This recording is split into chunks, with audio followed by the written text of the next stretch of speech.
e.l.f. beauty stock just delivered record quarterly revenue, yet their stock is down 24% after hours to a fresh 52-week low. What's going on with this stock? Why is it down?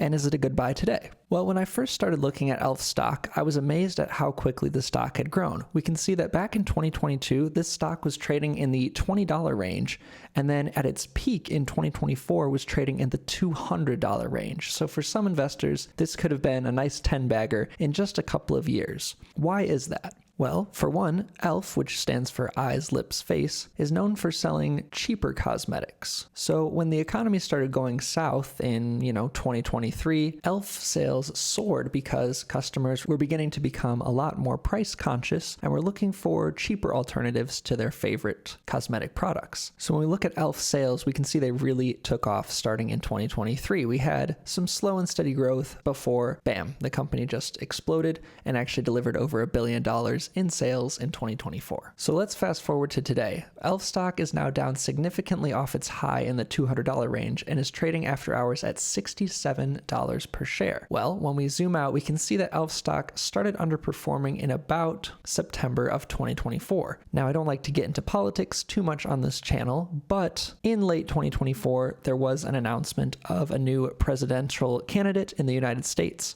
one who loves tariffs and planned to impose tariffs on China.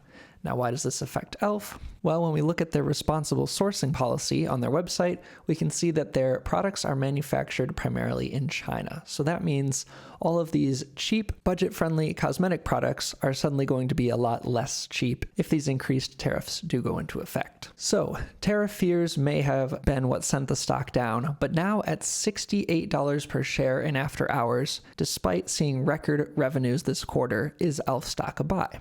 Well, let's look at their earnings release. So the key takeaway here is this. e.l.f. Beauty updated their fiscal 2025 outlook, and they're actually lowering their revenue and profit guidance. So it doesn't sound so bad at first glance. They say our updated outlook for fiscal 2025 reflects an expected 27 to 28% year-over-year increase in net sales. So that's amazing, strong double-digit revenue growth, as compared to an expected 28 to 30% increase previously. Okay, so they cut their estimated revenue by just over 1%. But I think what really spooked the market was this: profits. While they only cut their top line or sales numbers by about 1% to maybe 2%, they cut their profits estimate for the year by about 6%. So to me, this seems like tariff fears are already coming to fruition, and the company is being cautious about potentially seeing higher costs and maybe not being able to pass those on to the consumer. Because if we think about it, the reason e.l.f. stock started doing so well was because people were looking for a budget-friendly option. They liked that e.l.f. stock was cheap, but still good quality and still had lots of options for people. As the economy improves, people are going to be less cost conscious and may be looking to buy higher end cosmetics. Additionally, e.l.f. might not even be that cheap anymore if they're going to have to raise their prices due to tariff concerns.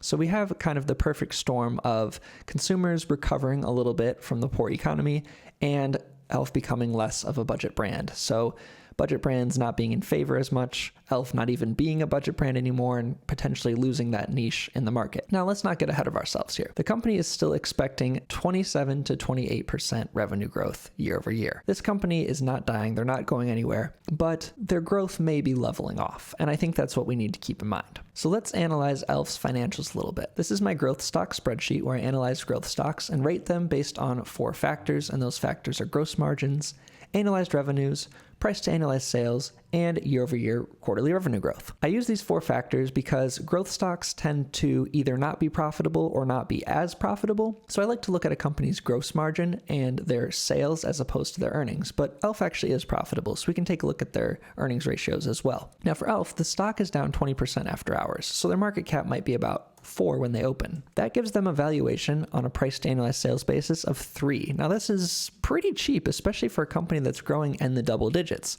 and especially for a company that has very strong gross margins of 71%.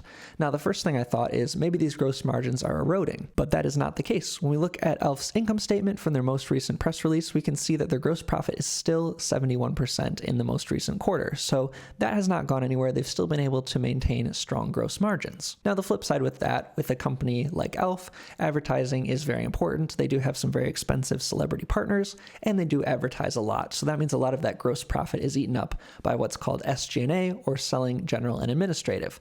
So as of the most recent quarter, selling, general, and administrative made up 85% of their gross profit, leaving just 15% of that 71% left that could potentially flow to the bottom line. So e.l.f., not a terribly profitable company, and I think people were able to forgive that when they were growing like crazy. But now that that growth is slowing, I think the market is really starting to be a bit more critical of e.l.f.'s valuation.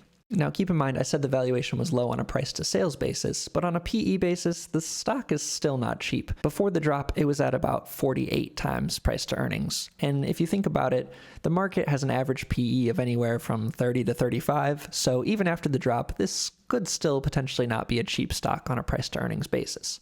But let's continue looking at the stock. The next thing I want to look at is e.l.f.'s balance sheet. I want to make sure that this company is healthy, because if anyone's thinking about buying the dip on a company, the worst thing to do is buy the dip and the dip keeps dipping. So we need to make sure that this company is going to be able to stick around for a while. And the way I do that is to look at the company's balance sheet and take a look at their cash position, as well as any kind of debt that they might have coming due. So the company does have a pretty strong balance sheet at first glance. One thing to keep in mind is that their cash and equivalents has actually decreased since the first quarter, from the first quarter to the fourth quarter, but it's actually increased year over year. So I'm not too worried about that. What I like to look at is what's called a current ratio. So we take the company's current assets of, call it 559 million, and the company's current liabilities, let's call that 294 million. So current assets far outweigh the company's current liabilities. So this means that within a year, that's what current means, the company will have no problem paying off their short-term debts. What I want to look at next is their long-term liabilities. So long-term debt and long-term lease obligations